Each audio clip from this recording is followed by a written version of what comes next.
Policy తీసుకొని wait చేయాలి, ఇది తీసుకోవడానికి వెయిట్ చేస్తారు. ఓకే ఓకే ఈ లోపు జబ్బు వస్తే ఇంకా అవదు. Okay that's where problem is. కానీ ఇన్సూరెన్స్ ఇస్ బోరింగ్ సబ్జెక్ట్ చాలా మందికి, ఎందుకంటే లూజింగ్ మనీ అనుకుంటారు అందరు. Okay okay so in my book I have return, నేను రాశానంటే నా బుక్ లో, తిరుపతి హుండీలో డబ్బు వేస్తే ఎంత పుణ్యం వస్తుందో దానికన్నా ఎక్కువ పుణ్యం వస్తుంది మీరు హెల్త్ ఇన్సూరెన్స్ ప్రీమియం కడితే. ఓకే మీరు ప్రీమియం కట్టారు, మీరు వాడలేదు అంటే ఆ డబ్బు ఎవరు వాడుతున్నారు? అవసరం ఉన్నవాళ్ళు, అంటే ఎవరు డిసీజ్ ఉన్న వాళ్ళు, హాస్పిటల్. కరెక్ట్. అంతకంటే బెటర్ కార్యం ఇంకోటి ఉందా? Well set.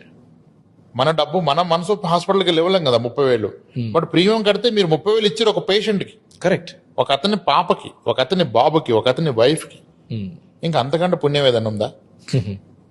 ఎక్కువ కడితే తప్పే ఉంది. Nice, very nice. మనం వాడుకోవాల్సి వస్తే వాడుకుంటాం, మనం వాడుకోకపోతే that is the best charity you're doing. భగవంతుడా కాపాడు అంటారు. ఇన్సూరెన్స్ కాపాడుతుంది కరెక్ట్ గా మెయింటైన్ చేస్తే.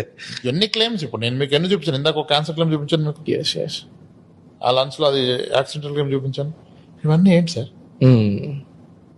Very nice. ఓకే, సో అంటే లాస్ట్లీ ఈ రెండు ఇన్సూరెన్స్ లేకపోతే ఇన్వెస్ట్మెంట్, ధనవంతులం, ఫ్యూచర్, రిటైర్మెంట్ అవన్నీ మాట్లాడకండి అసలు. ఏం మాట్లాడకండి, no right to talk. Okay okay. నేనైతే పర్సనల్ గా ఇన్వెస్ట్మెంటే తీసుకుని